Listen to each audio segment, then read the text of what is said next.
Shalom Bapak Ibu Saudara yang dikasihi Tuhan, kasih karunia dan damai sejahtera dari Allah, Bapa kita dan dari Tuhan Yesus Kristus menyertai Anda sekalian dimanapun Anda berada. Saya ucapkan selamat tahun baru, kiranya kekuatan yang baru dan semangat yang baru memenuhi kehidupan Anda sepanjang tahun ini.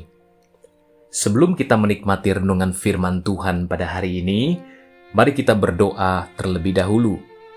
Bapa kami yang di sorga, terima kasih buat hari yang baru yang Kau sudah karuniakan bagi kami.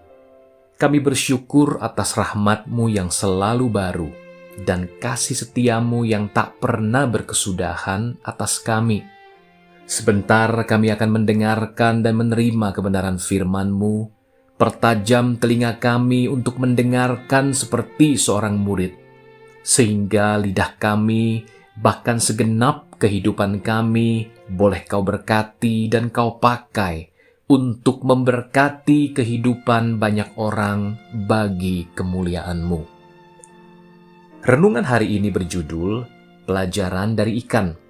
Firman Tuhan terambil dari Matius pasal 17 ayat 27, di mana Tuhan Yesus berkata kepada Petrus, "Tetapi supaya jangan kita menjadi batu sandungan bagi mereka, pergilah memancing ke danau, dan ikan pertama yang kau pancing, tangkaplah dan bukalah mulutnya. Maka engkau akan menemukan mata uang 4 dirham di dalamnya. Ambillah itu dan bayarkanlah kepada mereka, bagiku dan bagimu juga." Petrus adalah seorang nelayan ahli yang sudah berbisnis ikan sepanjang hidupnya. Tidak pernah satu kali pun ia menemukan ikan dengan uang di dalam mulut ikan. Namun ia belajar sebuah kebenaran pada hari itu, bahwa Tuhan tidak mau ia berargumentasi sebagai bentuk keraguannya atas perkataan Tuhan. Tuhan ingin kita belajar taat saja dengan cara sederhana. Meskipun mungkin Petrus sempat mengeluh bahwa perkataan itu sungguh tidak masuk akal. Namun, karena Tuhanlah yang mengatakannya, baiklah, aku akan melakukannya. Benar saja Bapak Ibu Saudara, saat ia melemparkan kailnya, ikan pertama yang ia tangkap adalah ikan dengan 4 dirham di dalam mulutnya. Betapa ajaib, dari ratusan atau ribuan ikan yang ada di danau itu, hanya satu yang tertarik pada kail Petrus, dan itulah ikan yang memiliki uang sejumlah tepat seperti yang Tuhan Yesus ucapkan. Betapa hebatnya dan tepatnya perkataan Tuhan Yesus. Dapatkah kita memahami bahwa perkataan Tuhan selalu menuntut tindakan iman dari pihak kita, sehingga manifestasi kuasanya boleh kita nikmati? Mustahil perkataan Tuhan gagal. Perkataannya adalah roh dan hidup. Jika Anda mempunyai iman kepadanya, maka Anda akan membuktikan bahwa setiap ucapan Yesus itu hidup. Mustahil jika Anda berada di dekatnya dan menerima perkataannya dengan iman yang sederhana, namun tidak mengalami dampak positif apapun atas roh, jiwa, dan tubuh Anda. Ada seorang wanita yang sedang sakit dengan tubuh dipenuhi bisul datang bertemu saya di Cardiff, Wales.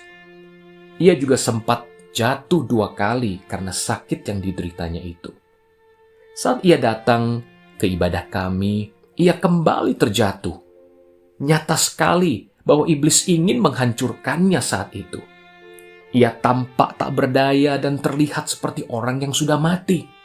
Lalu saya datang dan berseru, "Tuhan, tolong wanita ini." Lalu saya menghardik kuasa gelap itu dalam nama Yesus. Seketika itu juga, ia disembuhkan Tuhan. Ia bangkit berdiri, dipenuhi kuasa Allah, dan mulai bersaksi. Bahkan setelah 3 hari kemudian, ia pergi bersaksi dan bersaksi dengan penuh semangat, menceritakan bagaimana Allah sudah menyembuhkannya. Suatu hari ia datang kepada saya dan bertanya, "Apakah Anda memiliki traktat tentang kesembuhan yang bisa saya bagikan kepada orang banyak?"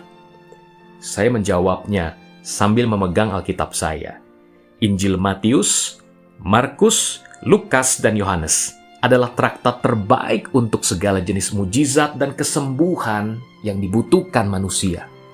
Mereka penuh dengan kejadian yang membuktikan kuasa Yesus tidak pernah gagal menggenapi rencana Allah. Oh, andai saja setiap orang tekun membacanya dan mempercayainya. Nah, disitulah kelemahan banyak orang. Kekurangan iman disebabkan oleh kurangnya asupan firman. Anda memerlukan asupan firman setiap hari. Bagaimana cara berjalan dalam kehidupan iman yang berkemenangan? Makanlah Kristus yang hidup itu melalui firman yang penuh dengan dirinya. Saat Anda dipengaruhi oleh fakta mulia dari kehadiran Kristus yang hidup itu, iman dari Allah akan terbit di hati Anda. Karena iman timbul dari pendengaran akan firman Allah.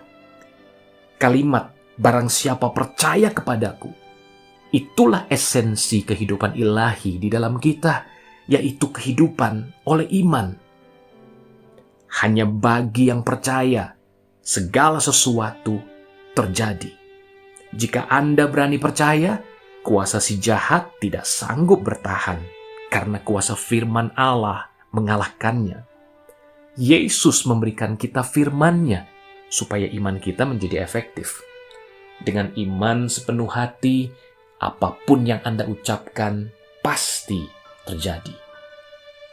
Mari kita berdoa. Bapa di sorga, terima kasih atas kebenaran firman-Mu. Betapa kami bersyukur bahwa Engkau menghargai iman percaya kami. Ajar kami untuk senantiasa percaya penuh kepadamu di dalam setiap pergumulan kami. Jika Petrus dan wanita tadi mengalami mujizat dan pemulihan karena iman dan ketaatan yang sederhana kepada ucapan-Mu, kami pun percaya kami akan mengalami perkara adik kodrati yang serupa, bahkan yang lebih lagi.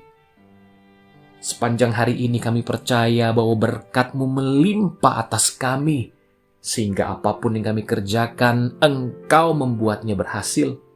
Kami juga percaya, kami yang sedang sakit, sudah Tuhan sembuhkan. Yang lemah, Tuhan kuatkan. Yang jatuh, Tuhan bangkitkan.